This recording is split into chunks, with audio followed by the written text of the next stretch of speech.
Yay.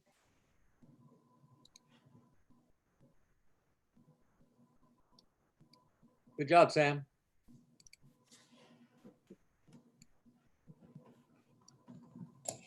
Just jumping through flaming hoops, Rusty. That's what I like to do. And it's appreciated. I mean, if it's not a challenge, I'm really not interested.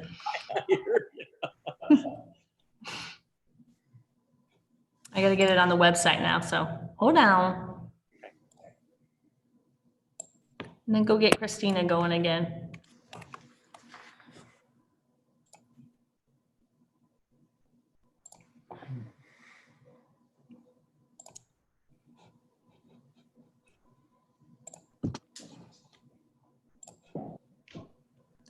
You're gonna have to admit me in a second. I'll keep them.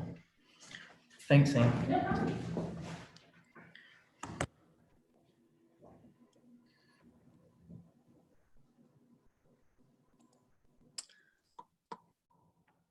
Hello, everybody. Hello. Hey, Johnny. Hello. Everybody hear me? Yes. Yep. So. Yeah, I hear you now. Yes, I hear you. You can hear me now. Cameron, is there any, are there any community folks in the room? I didn't see any while ago when I was in there a few minutes prior, but we have had a couple that are planning to attend for the annexation and zoning request. Okay. So who are we missing besides Christina? Yeah, Christina's the mayor. I don't see, yeah, Nathan's on. But they're omitting them now.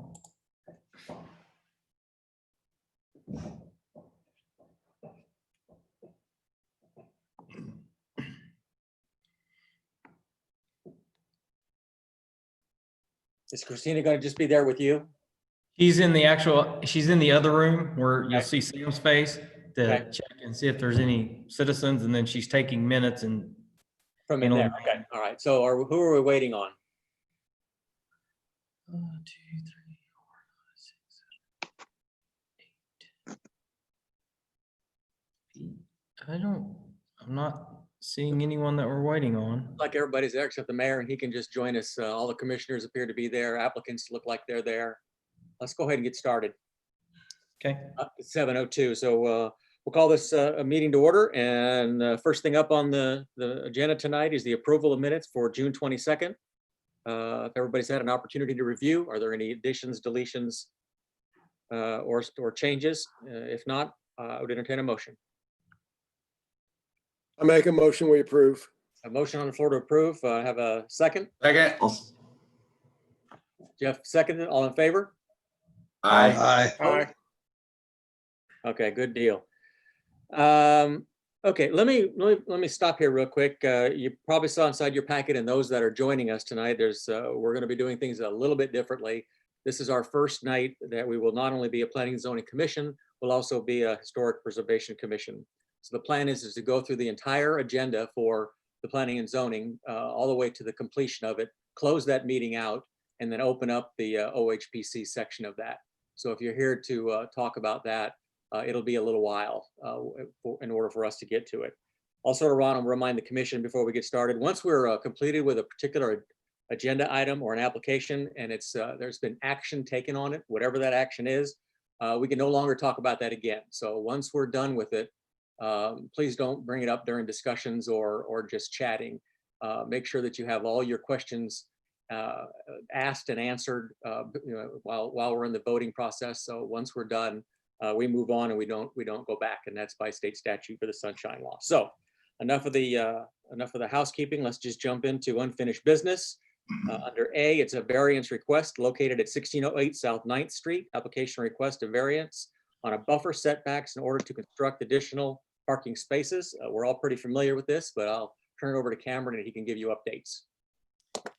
Yes, following the meeting last month, we have reached back out to the applicant and had a meeting with them to kind of discuss some of the comments and feedbacks from the commission prior.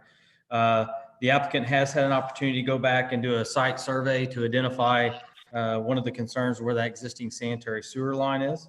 So that is now located, and it was confirmed that it was kind of approximately where we thought it was within that buffer area.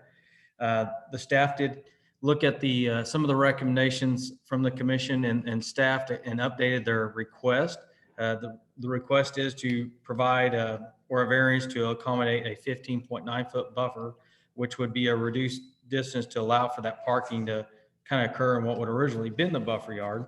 They've also supplemented and provided some additional information as far as some of the I guess the creativity elements, such as the fencing, the bike rack, the outdoor seating, pervious pavement for the parking areas, and then also the site plan. They're looking at doing maybe a more of a form of a compact parking stall to reduce that encroachment in that buffer yard area. With all the revisions that were submitted to us, staff did feel that they were meeting at what we felt was the criteria element and was recommending approval to the commission.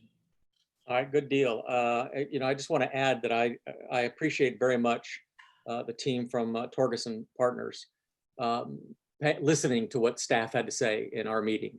They paid close attention to it. They went back and revisited some of their items. So I'm going to turn it over to Abby at this point. As a commission, remember that we vote on this tonight. Once we vote on it, it's done. It does not go to the Board of Aldermen. So Abby, if you would give officially your name and address, so Christina can mark that, I'll let you bring us up to what you guys have done. Sure. I'm Abby Bobbitt. Address is 711 South 3rd Street here in Ozark. Okay. Is there anything you care to add from what I said or what Cameron said? Yeah, basically just like what Cameron said, we were able to get a survey, so we know exactly where the boundary lines are. You guys saw in your packet, we included a site plan with some ideas for creativity in there. Because we got the survey done and we're able to work with our civil engineer, we were able to squeeze down the parking a little bit. So we're only encroaching into that buffer zone about 10 feet instead of 15 feet now. So we're still able to have a 15-foot buffer between the residential lot behind us. So what we'd like to do is maybe use some large planters to supplement some of the plantings in that area. So since we can't get that close to the sewer line. In the second page, we showed some just precedent images of what those creativity items could be. So using a nice fence to block the properties, some outdoor seating, and then we're working with the civil engineer to do like a grass paving system. So it's not your typical parking in the buffer zone, but more of like grass parking, and it's a little bit less intrusive. So those are some of the things that we worked with the city on, and we feel pretty good about the creativity ideas to be able to utilize this area for parking. Good deal. And Cameron, one of the subjects that came up at last month's meeting was sewer main. And we did have a conversation with Torgerson. They do understand that if something was to go wrong, that the city would come in and they would have to do what they would have to do. Yep. You want to touch base on that at all? Yes, as we tell all developers, applicants, owners, we do allow in most cases to build over a sewer line or water main or over utility easement. At any time, if Public Works or any of our contractors have to get in there to dig that line up, the owner is obligated to put their pavement back or their improvements back. Public Works will not put that back. But again, it was just kind of a trade-off to allow them to encroach areas over the easements, but in return, they're responsible for building that back. And as I stated, we generally tell that to them before any application, even if it's not a variance, just straightforward development. And Abby, you can confirm that we did discuss that. Yep, we did discuss it, and we'll be discussing it with the owner as well.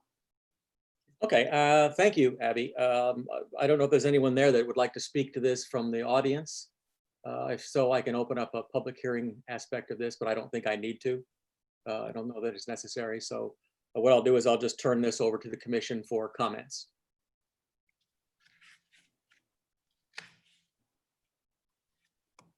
I have one question. I'm just curious.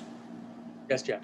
Is there any way of knowing, or has there been measurements from the drive-through window to the entrance? Do we know how many cars can be lined up at a time without being intrusive into the street? We can basically back them up all the way around the building. So whatever Ozark's requirement is, I can't remember, you have a specific requirement on stacking, but I know that we're meeting that. I can't remember what the number was, but I know we're meeting the requirement.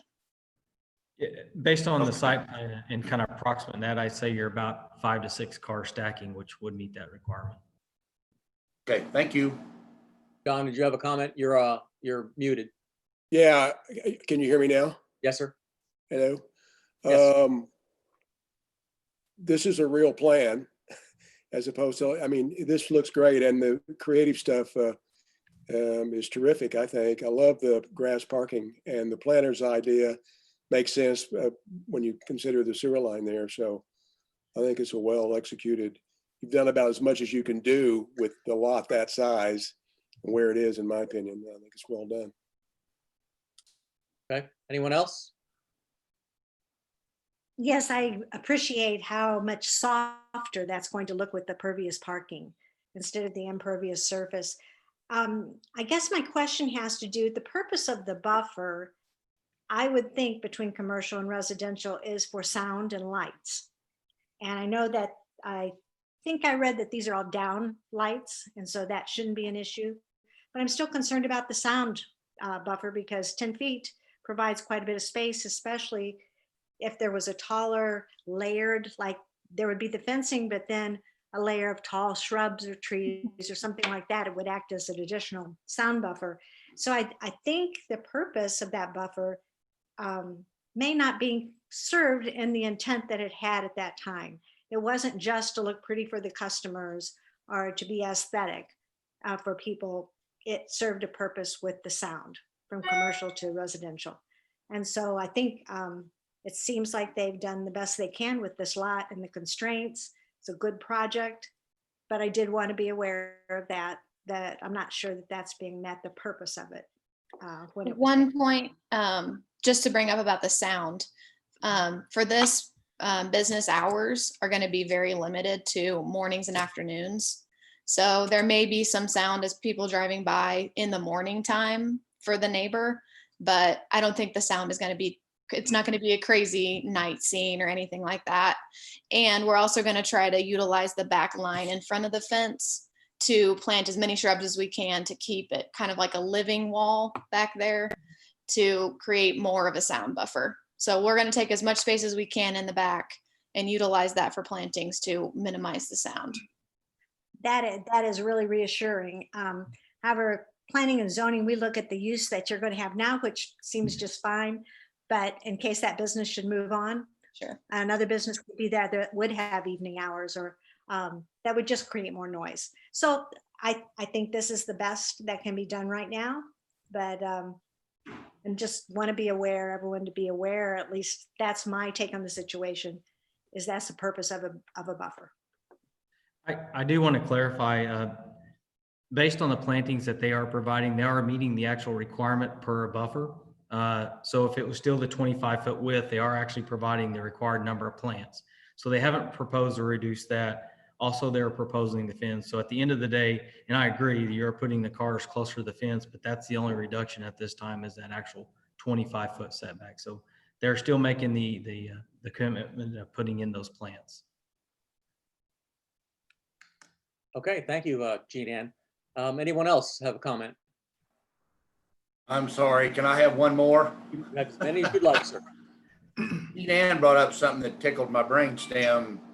If this business was to move on, as she stated, would the variance follow the property or would it have to be reapplied by another business if something else moved in there? I want to ask Christina if she can remind me, if she can recall, does the variance go with the property owner or the land? The code doesn't specifically state, but it makes sense to go with the land because it's going to be existing. Right. Okay. Anyone else? Okay, seeing none, I would entertain a motion.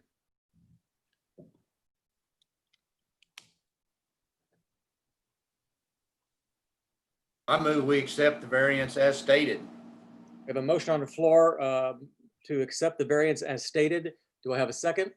I'll second. We have a motion and a second to allow the variance as stated, located at 1608 South 9th Street. Roll call vote, please. Daryl McGuire, Aye. Jean Ann Hutchinson, Aye. Jeff Garrison, Aye. John Dillon, Aye. Matt Bettinghouse, Aye. Rex Winslow, Aye. Pete Renfro, Pete, you're muted.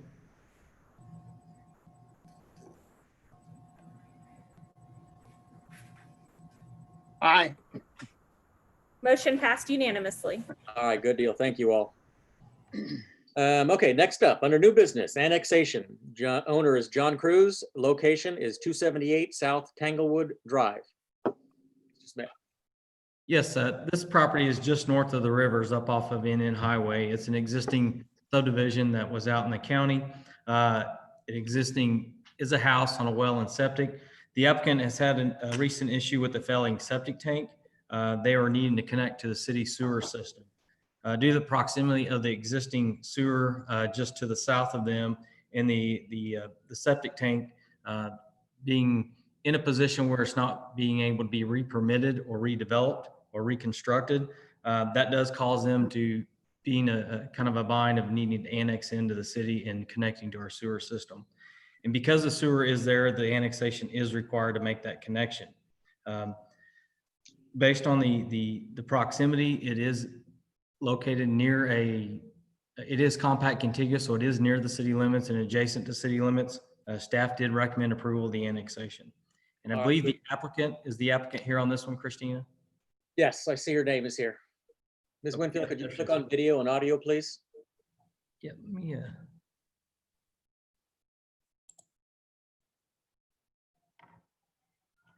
Hey, sorry, I'm trying to get it to cooperate with me. All right, we'll get all this figured out and then we'll go back to real meetings once we get it all figured Sorry. out. My video does not want to work, but hopefully you can hear me. Yes, I am here as a representative for John Cruz. Yeah, not sure what's going on with my video. Sorry about that. Is there anything that you'd care to add? Oh, almost. Hey, okay. There you are. So, and bright light behind my head. No, sorry. No, nothing to add. That's what Cameron said is exactly the situation that we're in. So, Okay, all right, well, good deal. Hang tight in case there are any questions. okay. We'll come back to you. I would leave the video on if I were you, just to be safe. Okay, we'll go ahead and open up the public hearing on this. Cameron, is there anyone there to speak for or against this? I should say, Christina, do you see anybody there? Do you have any questions for the No, commission? I Okay. don't right now at this moment. No one has any questions at the I think moment. they're part of the end of the road. No, Okay, just they're asking location, so I'll answer that. okay, all right, good deal. So you all set? Okay, then I'll go ahead and close the public hearing and turn this over to the commission. Questions, comments?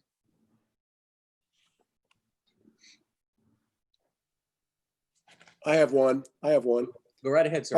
Are there any plans for the property if it becomes annexed, once it becomes annexed? Are there different plans for it, or do you have future,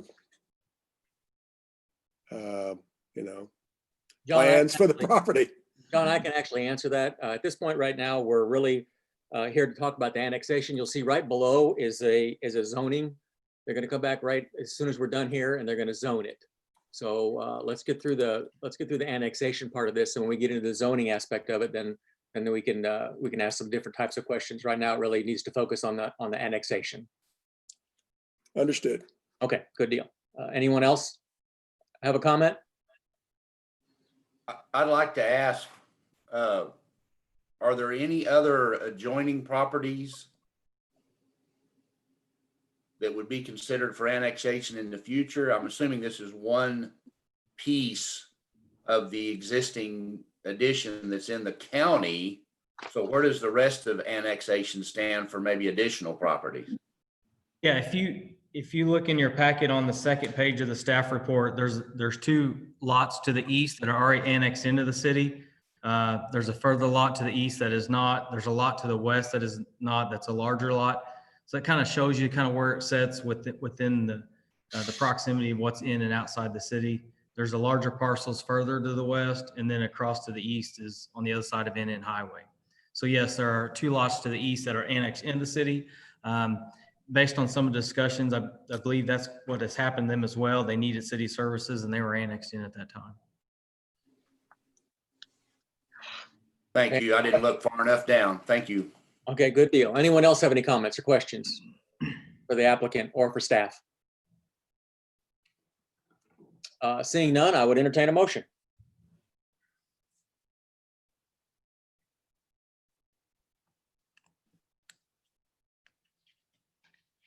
I'll move to accept the annexation. We have a motion to accept the annexation. Do I have a second? I'll make a second. We have a motion and a second to accept the annexation for John Cruz located at 278 South Tanglewood Drive in Ozark. Roll call vote, please. Daryl McGuire, Aye. Jean Ann Hutchinson, Aye. Jeff Garrison, Aye. John Dillon, Aye. Matt Bettinghouse, Aye. Rex Winslow, Aye. Pete Renfro. Aye. Passed unanimously. All right, good deal. Thank you. Thank you, Ms. Winfield. All right. Back to back. Here we go. For B is a zoning amendment for the John Cruz property at 278 South Tanglewood Drive. The zoning request is R1A, Single Family Estate District. Mr. Smith. Yes, as mentioned before, this is the follow-up to the annexation based on our new process, newer ordinance that was updated several months back. We are separating out the annexation and zoning process.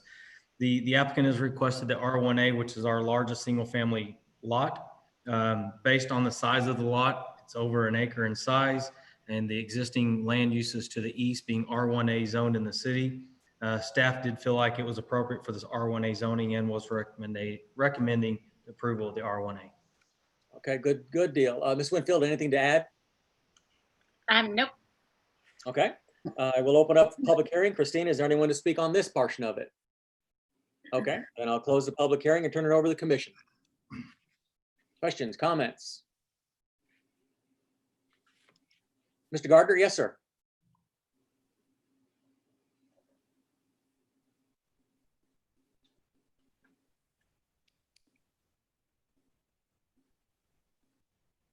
There we go.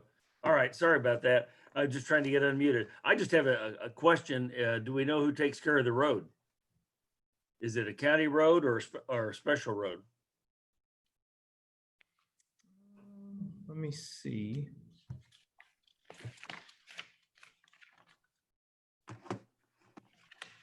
The road to the north. I'm not sure I have a exact answer for you on the actual road, the road maintenance on that. And we really didn't look into that since there was no additional access being requested or anticipated. So I'm not positive if it is county or Ozark special. But it's not us. No, it's not us, it's in the county. Okay, well, that's a good thing if you look at the pictures. Yeah. Okay, thank you. Yes, Christina. It is Ozark Special Road according to our maps online. Thank Good you. deal. Thank you. Anyone else have any comments? Seeing none, I would entertain a motion. I'll make a motion. We approve the R1A. We have a motion to approve the R1A zoning amendment. Do I have a second? I'll second it. John Dillon seconded for a zoning amendment. Owner is John Cruz, located at 278 South Tanglewood Drive. Roll call vote, please. Daryl McGuire, Aye. Jean Ann Hutchinson, Aye. Jeff Garrison, Aye. John Dillon, Aye. Matt Bettinghouse, Aye. Rex Winslow, Aye. Pete Renfro. Aye. Passed unanimously. All right, good deal. Again, thank you, Ms. Winfield. Appreciate you coming out. Thank you. Okay, next up, preliminary plat, Century Pine subdivision, owner BCH Properties LLC, located at 703 East McCracken Road and 1001 North 20th Avenue. Mr. Smith. Yes, I'd like to start on this one just to let you guys know, and you probably saw it this afternoon. We had added some additional information to the packet that we failed to get in there Friday. So hopefully you received that of the preliminary plat, some of the staff review comments, the approval from OSRD, and the traffic study. So hopefully you got that in front of you now. The property is already zoned R2. If you remember several months back, they brought several of these parcels through for a rezoning and they were approved. In reviewing the preliminary plat for conformance, they did satisfy all the staff comments. The city does have adequate service to serve this facility. There were no overlay districts that would impact this property. Based on the traffic study, it did identify that no improvements were recommended for offsite road improvements. We did receive that letter for approval from OSRD, the Ozark Special Road District. When the applicant goes through a submittal for his public improvement plans upon having a approval of a preliminary plat, staff would further evaluate that internally and with our third-party engineers to review the infrastructure, utilities, and road improvements and make sure they're getting designed and completed appropriately. Staff does recommend approval of the preliminary plat. All right, good deal. Is the applicant with us tonight? Yes, Or he is. representative thereof? Yes, my name's John Sayer. I'm representing Jim Edwards and Century Pines. You want my address? Yes, please. 1301 East Daniel Street, Ozark. Okay, is there anything that you care to add that Mr. Smith gave us as an overview? I don't think so. Okay, then I'll open this up. Is there anyone there to speak to this one, Christina? No, Okay, is there anyone there at all? no. All right, gotta be official. Open and closed. Turn it over to the commission. Questions, comments?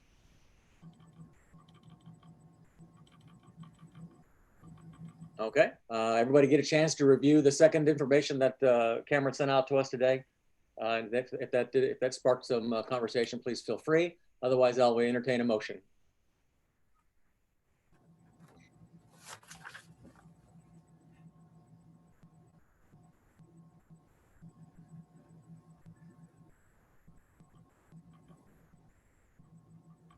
I'll motion to approve. I have a motion on the floor to approve the preliminary plat. Do I have a second?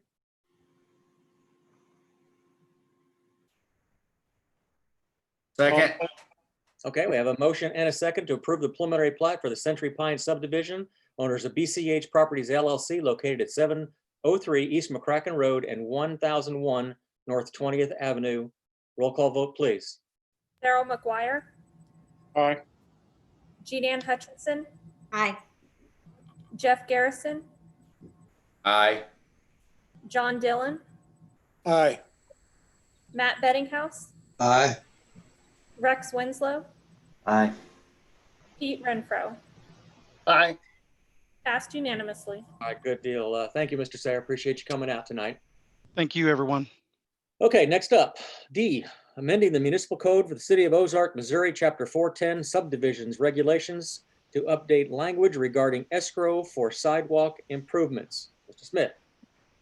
Yes, staff was reviewing the existing ordinance regarding sidewalks 410.330. There was considerations given in our sidewalks to be escrowed during a platting process for final plat when the developer is developing generally a subdivision. Also, it would apply to commercial subdivision plats, residential and commercial.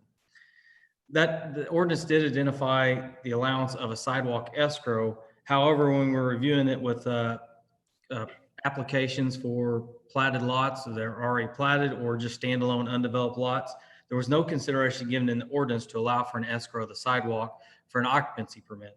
As you recall, we brought an ordinance through a few weeks back regarding allowance of escrow for landscaping and other sidewalk maintenance for residential, but it did not address the concern that you have in front of you. This would allow staff to go ahead and issue a temporary occupancy permit on the building. Just to clarify, it does not change anything on the platting side because it's already in place, but allow us to issue a temporary occupancy on a building and escrow the sidewalk up for 60 days.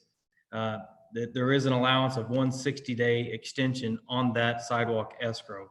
So in going back through the ordinance, reviewing this, staff felt like this was a good solution to allowing escrowing of sidewalks of projects that aren't going through a plating process and construction of generally road and utility improvements.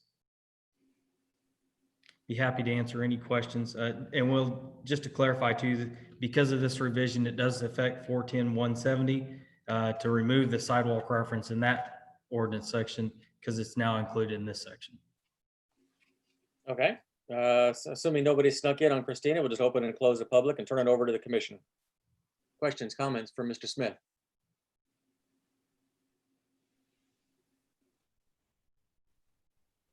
Okay, seeing none, I would entertain, assuming you want action, I would entertain a motion. I'll motion to approve the revision. Okay, we have a motion on the floor to approve the revision. Do I have a second? I second. Who seconded? Rex, was that you? Second. Okay, Rex seconded. All right, so a motion and a second. Pete seconded. Oh, I beg your pardon. Pete, Rex first it, didn't you? You made the motion. Sorry about that. We have a motion on the floor and a second to amending the municipal code of the city of Ozark, Missouri, chapter 410, subdivision regulations to update language regarding escrow for sidewalk improvements. Roll call vote, please. Darrell McGuire, Aye. Jean Ann Hutchinson, Aye. Jeff Garrison, Aye. John Dillon, Aye. Matt Bettinghouse, Aye. Rex Winslow, Aye. Pete Renfro, Aye. passed unanimously. All right, good deal. Thank you, everyone. Okay, that takes care of all of our new business under the planning and zoning aspect of this tonight. So let's just jump into the discussion section. We're going to talk about urban service area, neighborhoods, conditional overlays, and subdivision regulations, dedicating property on final plats. Mr. Smith, I'll just let you take this and go wherever you would like to go with it. Yeah, I just want to give you guys primarily a heads up. What staff is working on several ordinance revisions or creations of ordinances based on some of the direction that we have been given. One of those is the urban service area. The only thing that would, for the most part, would require action from the commission is we are updating the urban service area maps based on kind of the update of the comprehensive plan, some of the new sewer studies and the existing conditions, what we have in place now, and reevaluating our capacities and service abilities. We are updating our service area maps. If you recall, the existing ordinance has one map and it's tier 1, 2, and 3. And tier 1 is the primary focus that you see a lot in your applications. Staff has actually taken the tier 1 map and further defined it in tier 1A, B, and C to better break down the properties that can quickly be serviced and in a quick time frame of basically immediate service. If they were applying for an application for an annexation, tier 1A would be honestly in staff's minds wouldn't be a really big consideration or concern. We have capacity to service it. The infrastructure is all there. They are compact contiguous. And when you get further out to tier 1C and kind of a transition from B, they may be lacking one of those items.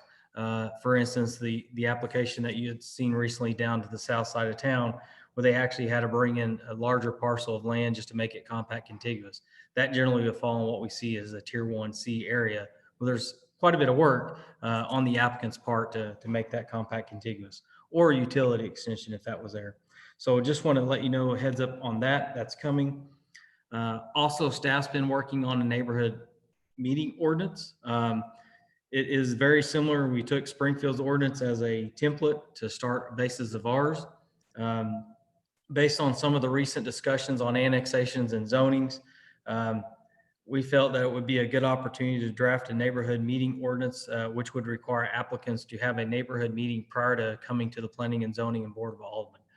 These meetings would be within a range of about, what is not about, but it's 500 feet from the property of the application. The applicant is obligated to have this neighborhood meeting, provide record documentation to staff. It is a meeting that they host. Staff does not attend, or anyone from on the commission and board. Not saying that you can't attend, but it's not required. But it's really an opportunity for the applicant to visit with the neighbors, to get out any concerns, answer questions. For example, the lady that was here on the annexation was just wanting to know where it's at. in a world that I was at prior to here, we had a lot of these meetings, and it allowed the applicant to answer a lot of these questions to address a lot of the concerns. So we feel like this is a good opportunity to vet some of that information out prior to coming to a public meeting as far as with the commission and board. The next one is a conditional overlay ordinance. Again, this is one that we started with Springfield's ordinance as a template and drafted an ordinance to accommodate conditional overlays on properties. If they're asking for a zoning, they can ask for maybe if it doesn't quite fit exactly with the surrounding properties and the uses, they can ask for a conditional overlay to put specific or additional criteria on the property. And those items is generally something that would be recommended by staff as a conditional overlay to the commission and the board. It's not intended for the commission board to put those conditions on. Staff would have those in place prior, trying to address most of the concerns before you guys had an opportunity to look at that. Again, we'll bring that ordinance to you. The last one is a subdivision regulation. What we have found in a lot of the old subdivision plats, a lot of common areas and detentions were just noted dedicated to the public.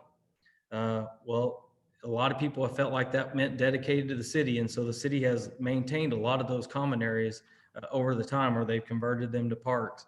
So we're going to go back in the ordinance and revise the language to make sure it's clear it's dedicated to the homeowners association or the owners of the subdivision if they dissolve the HOA. That would help clean up the confusion on a lot of this property. That was really the intent of the dedicated public. It was common area in a subdivision dedicated to the residents in that subdivision. So we're cleaning that language up. So these are 4 ordinances, or really the last 3 are the ordinances that we'll bring to you next month for consideration and action if you're ready for action. And then at the same time, if we've got the urban service area maps updated and approved, we'll bring that as well. We're communicating and coordinating with the county and NICSA as well on the urban service area. So with that, I'd be happy to answer any questions. And again, look for those in your packet next month. I will say the neighborhood meeting idea is a really, really good meeting idea. Springfield's been doing it for a while. I've had a few conversations with the city attorney. She's been involved with some of those, and it absolutely eliminates so much of the angst within the neighborhood to come to a public hearing. A lot of those, as Cameron said, a lot of the issues are resolved long before they come to planning and zoning or the Board of Aldermen. So I think once the developers get used to this, because it's new and it could be a little bit challenging at first, I think that everyone is going to be really happy with this process, because really just the neighbors just want to know. They want to know what's going on. And a lot of times, as we know, there are things that we can't talk about during an annexation or a zoning issue that they want to be able to talk about. So when they have these meetings with the developer, they can talk about anything they want, and they will get the answers that they're hopefully looking for. So I applaud staff for wanting to bring this to us, because I think it's a great idea. Anybody have any comments about any of the issues? Yes, John. Well, I just want to say along that same line, getting rid of those, figuring out who exactly takes care of those common areas is a big deal. I mean, kind of gets the city out of the grass mowing business. I remember Daryl and I go back a long way. Those common areas were like a big thing. The developers go, look, we're giving you a park. And then the next thing you know, the city's in charge of the park, which is basically this common area inside of all these subdivisions.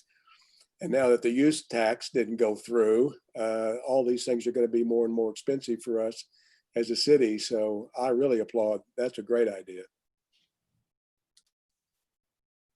Anyone else have any input on these? Any one of these? Okay, good deal. And we'll look forward to next month, something coming for us, towards us for action. Okay, thanks, Cameron. Commission comments. Anybody have anything they'd like to bring up tonight? Okay. Administrative comments, ordinance discussion. Mr. Smith. Yes, following up on kind of the previous discussion on item number 5, in addition to those few ordinances, staff has been working on several. I think the list is in the 30s right now that we're working on. Not all priorities at once, but staff at some point would like to keep you guys in loop as we're bringing these closer and closer to action. With that, we also discussed, and with you, Mr. Chairman, as well, of having a special meeting. It may be if we want to start having some of these special meetings and we can kind of give you updates on these ordinances before they really get to you closer at an action time, and we can have better discussions on these ordinances. And it's something that as staff would be willing to do this in the evening as we're doing these meetings through Zoom, or if you want to have one during the day, we're open to that as well. Maybe we block out hour to 2 hours at a time and get as much discussed as we can and pick up at the next meeting.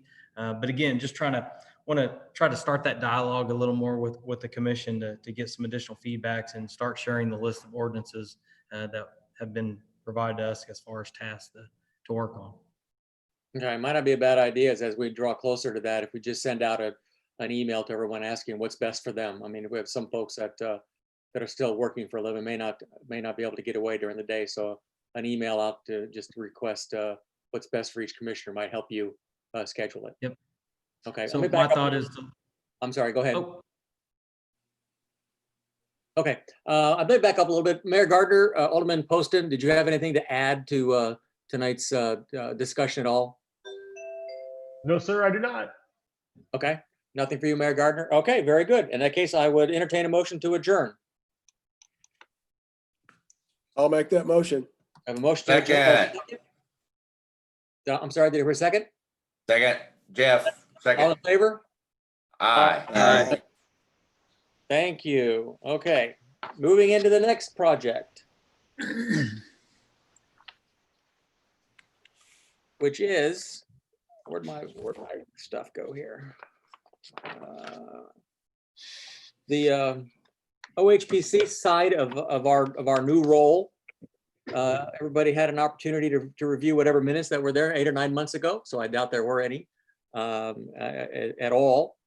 There are no scheduled visitors or guests, no unfinished business, and under new business, there's one.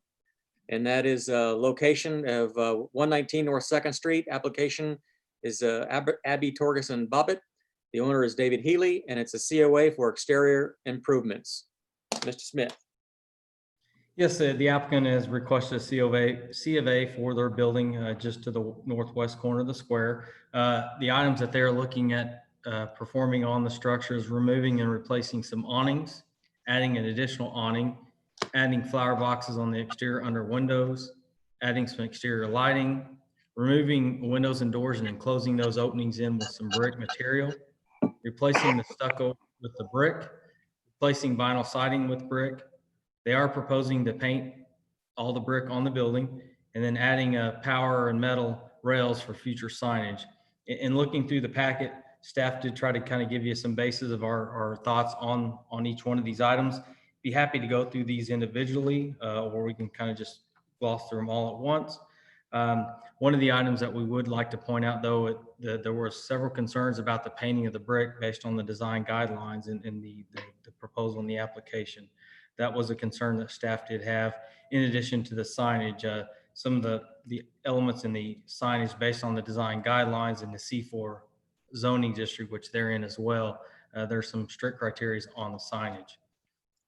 As the commission is looking through this, the motion can be made. You don't have to make a motion on individual each one of these unless you choose to. You can make a motion on approval of all of them or denial of all of them, or a motion on approval with noting what you're not approving in your motion as well, like if there's a particular item that you did not want to approve or did not anticipate approving, and vice versa.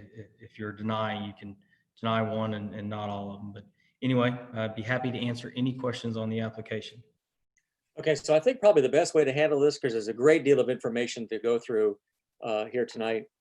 Well, as you said, a lot of line items. I'm going to go ahead and let Abby give us an overview of what her intention is for this structure, and then we're going to come back and we're going to go down through each one of these. If you choose to, we can go down through each one of these one at a time, or however you want to work it. But in the meantime, Abby, go ahead and give us an overview of your plans. Sure. So the context behind this is we're representing David Healy and Appleby Healy Law for this project, and the building that they're in right now, it's been altered a lot over the years, and it's just become kind of a patchwork quilt per se, with all these different materials, vinyl siding, stucco, windows and doors that don't really match, and the owner would like to just make it all cohesive. We looked at the existing mansard awning that's on here, saving it, maybe reskinning it, and it's just not feasible. It's not savable. It's very wavy and the structure's failing. So we need to take it off. And our suggestion is to go back with board and batten siding, a straight parapet that matches the historical look of the square. And then the reason for painting the brick really is because of all of those patchwork openings that he wants to make all uniform. There's no way we can match that brick. So our design recommendation is to be able to make it look really nice and cohesive is to go ahead and paint it with an exterior grade paint. And then we're also looking at replacing the awnings and putting in historic lighting that looks, it's all down lighting. And then the signage that we have shown on here, it's just really just for discussion. No, none of these signs are what we're suggesting. We're just looking at the opportunity of putting some permanent rails on the siding so that the tenants aren't constantly, getting into the material and changing out the signs constantly. They just have one spot that they can put their sign up, basically. So whenever the tenant would move in, that's when we would feel they would go up for the sign permit and everything. But we wanted to show it as a discussion point. Okay. Christine, anybody sneak in? Okay, then I'll open and close the public hearing. Question, Abby. Your intention is not to paint the bricks on the square side, is that correct?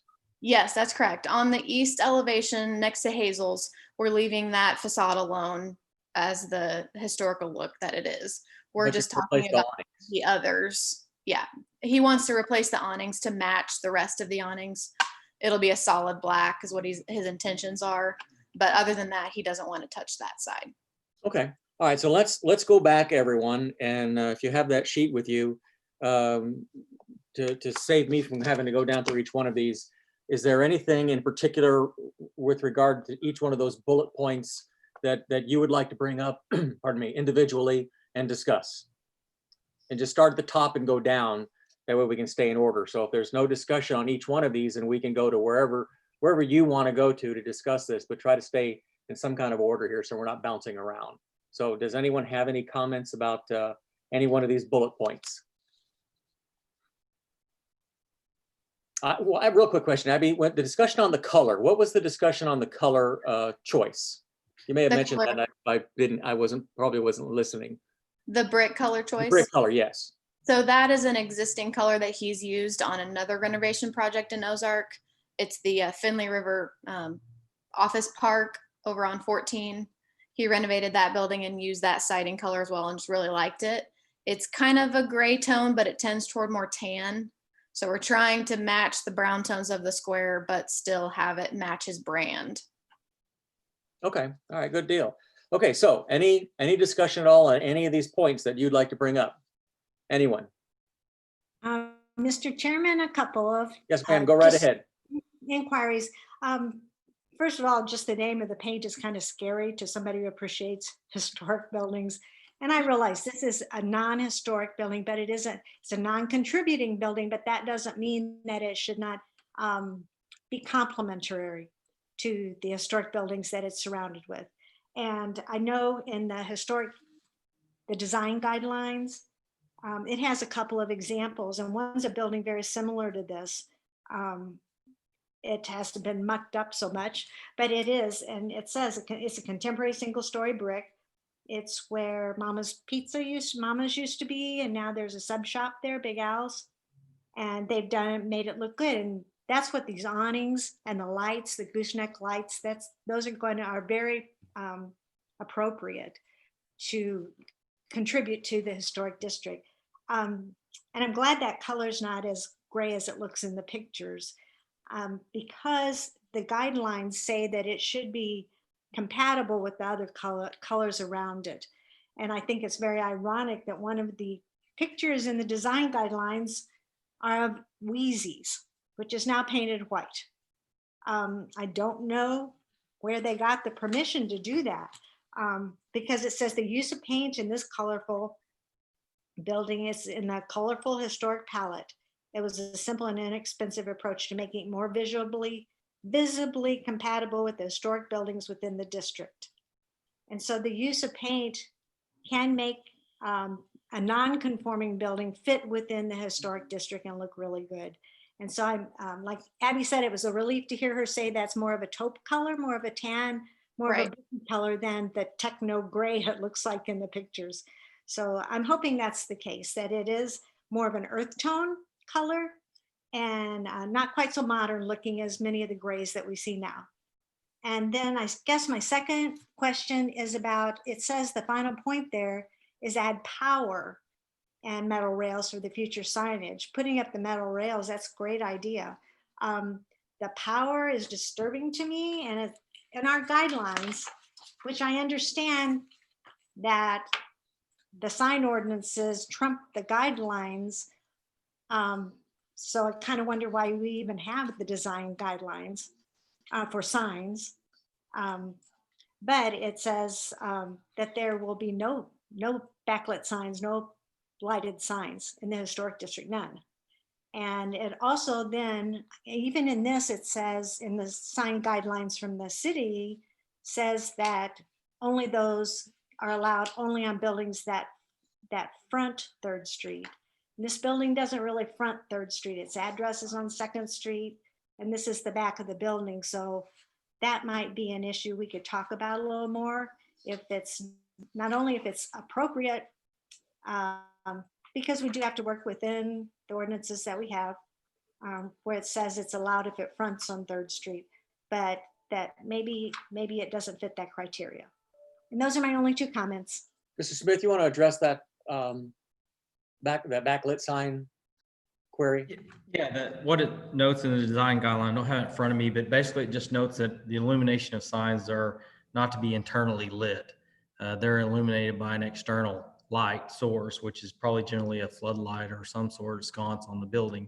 And they are more of a flat, pretty simple looking sign, not a cabinet type sign. In the C4 zoning, that's what we noted here in the packet as well. It kind of gives some criteria or allowances for the signage. And basically the buildings that front the frontage of the 3rd Street, it has a little bit stricter or separate criteria from the rest of the sides. My understanding, based on looking at the pictures, the frontage is on 3rd Street of the building. And Abby, you can clarify, I misspoken there, but on the side, no external wall signage shall be made of channel lettering with the exception of the front of the building immediately adjacent to 3rd Street right away, which is that west elevation. External wall signs may only be illuminated by an external lighting with the exception of those wall signs on the front of the building facing 3rd Street. So there's a little bit of a contradiction between the sign ordinance of C4 versus the design guideline. And then the third one is the wall mounted cabinet or container type signs are not allowed within the district, which would be on any side of the building. So they cannot be those big boxy type signs. They have to be more of a flat type facade that's attached to the building. Abby, would you care to address that? Yeah, our goal for bringing power isn't necessarily to provide a backlit sign or anything. It's just to give the tenant an opportunity to have an externally lit sign. So if they were wanting to put just a typical sign along 3rd Street and then add a light fixture to be able to illuminate it at night, then they have that opportunity because the power is there. Okay, Jean Ann, does that answer your question okay? You're on mute. Yes, it does. Thank you very much. You're very welcome. Anyone else have a comment they'd like to bring up on any one of these bullet points? Yes, John. Well, Jean Ann covered my 2 concerns, but I just want to reiterate, I know color is a subjective situation whenever you look at the color of buildings, but in historic district, the palette is, we try to get a consistent palette with regard to the buildings around it, because the brand, as you pointed out, actually is the district itself, in my opinion. And whether or not somebody wants to bring their brand to an historic district, to me, that the brand is already there. That's what makes it so unique.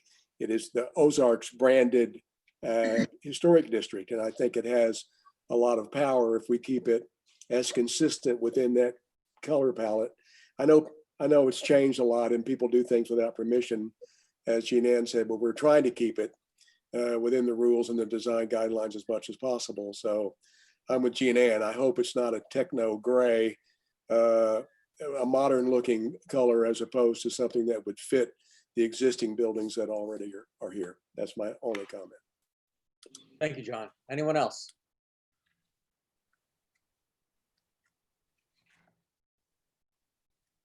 Okay, in that case, if seeing none, I would entertain a motion. As Cameron said, I'd like to hear this motion as presented, or each one of the line items that you are wanting to adjust or change. Otherwise, I would entertain a motion at this point. I'll motion to approve the COA. As it's written in the complete form. Yeah, as it's written. Okay, so motion on the floor to approve the COA as written. Do I have a second? Second. Okay, we have a motion and a second for a COA at 119 North 2nd Street, application of Abby Torgerson Bobbitt. Owner is David Healy, for a COA for exterior improvements. Roll call vote, please.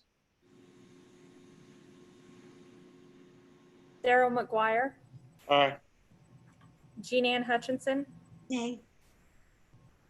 Jeff Garrison, Aye. John Dillon,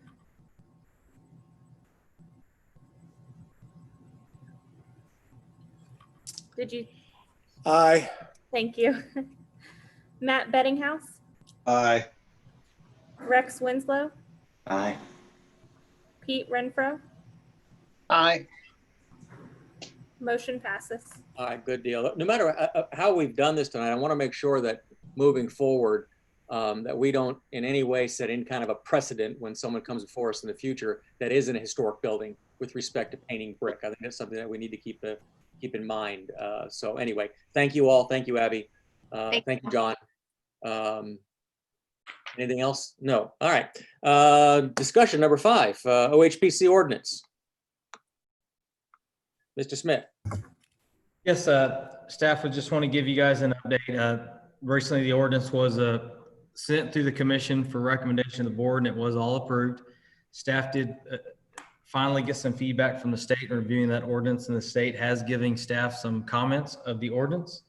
A lot of it has to do with the combining of the historic commission with the planning and zoning commission and making sure it's clear and keeping those somewhat separated. So just for documentation purposes. And then also identifying the terms and how the process works with the so staff is working on those revisions now with the state. And so we're going to submit that back to the state for another review and approval. And then staff does anticipate bringing that back through the commission and board again for a reapproval of the revised ordinance. So I just want to let you guys know about that. In addition, staff is looking for training opportunities. There was one that came up, was a pretty short notice, and the deadline was today, and we just have been working with the state to try to get some feedback on that, but just could not. I asked if we can actually give them an answer tomorrow, and I haven't heard back as of this afternoon for some additional training for the commission in regards to the historic processes. One last item, and Jean Ann, you probably will know this, Rex and Pete, you guys will recognize this as well. One thing that staff will need to be getting from you guys is the bios, because of the COG and the historic commission. Bios are required, a resume in a sense of each one of the commissioners. So we're going to gather a few examples and send you guys for reference so you can work on getting those back to us. And that's all I got on that. Okay, and you'd sent an email earlier about you're having further discussions with your team regarding the name change. Have you came up with a decision on that as yet? Yes, and so we will be keeping it separate just for the packets, just like you see it on the packet here, the Ozark Historic Preservation Commission and the Planning Zoning Commission. The reason why is we went back and looked at that after determining we need to separate these packets. That kind of led us down that discussion and path of the separate commission names. Because looking back, if we combine the two, then there's a lot of references in other codes about a planning and zoning commission that we just didn't want to, I guess, address and make those changes to those ordinances. So we're going to take the recommendation of the state and where they did have it combined, but we are going to separate that out with the names that they had noted. and separate the two names. It'll be the same commission and same meeting nights, but you guys will just be referenced as the Ozark Historic Preservation Commission on those agenda items. Okay, I hope that the training, you're able to pull that together, that Jean Ann, that's the one that you sent me, the one out of Washington. It just seemed like it would just take care of all of our concerns with regard to training. But even if we're not able to do that, I know that you're going to be looking for other opportunities to get some kind of training, because it's very, very important in my view that we have training on this whole process that a lot of us are not as familiar with as say Rex or Pete or Jean Ann or even John to a point. So hopefully we'll be able to, because I'd be more than happy to sit in front of this computer for the 5 days that training was going to go on. I could pick and choose which ones I wanted to sit on. So hopefully we're able to get that resolved. If not, we need to look for something else in the very near future that we can all be a part of, or at least majority can be a part of, and we can report back to the entire commission anything that we have. Yes, If I Jean Ann. can speak to that. The state holds trainings quite often, usually 3 times at least during the year. And I went with 2 other OHPC members at that time. And for a 1-day training, we drove up there and drove back, and it was so worthwhile for all 3 of us. And we came from different backgrounds that had some founding in historic preservation, but we learned so many things, plus the contacts from other historic preservation groups, and having resource people to call just to ask them a question who'd been at it for a long time. It was well worth the day that we all took off work and spent doing that. So there are a lot of opportunities that will come up continually. Oh, good deal, because I would be more than willing to go to one of those training seminars at another town and take the drive up there. Absolutely. We did that a lot with Main Street, and it worked out very, very well. Anyone else have anything that they wanted to talk about? Any commission comments or administrative comments at this point? Nope, then I would entertain a motion to adjourn. I make a motion, we adjourn. A motion to adjourn. Do I have a second? Second. All in favor? Aye. Aye. Thank you all very much. I actually expected this meeting to go quite a long ways tonight, so I appreciate everyone's participation and making it a little shorter than what I anticipated. I figured we were going to be here a long time tonight. So thank you all very much, and we will see you next month. Next Thank month, you. Are we doing it Zoom again or in person next month? Yes, I will clarify. So at this point, we're going to continue our meetings via Zoom until there's some direction otherwise, but I would anticipate the next few months of Zoom meetings. They are working very well for us, and they seem to be working well for the applicants as well. So right at the moment, we don't see a reason to go to live meetings. And then considering the board, I believe, is going to continue Zoom as well. Well, I think also there's been some talk about it, even if we do go back live, and there may be some commissioners that are still a little hesitant about coming to a live meeting, that we will do both, I suspect, to make sure that we have all the commissioners available, even the ones that are not quite ready to go out into the public. So thank you all. We shall see you via the big screen next month. Thank you. Take care. Thank you.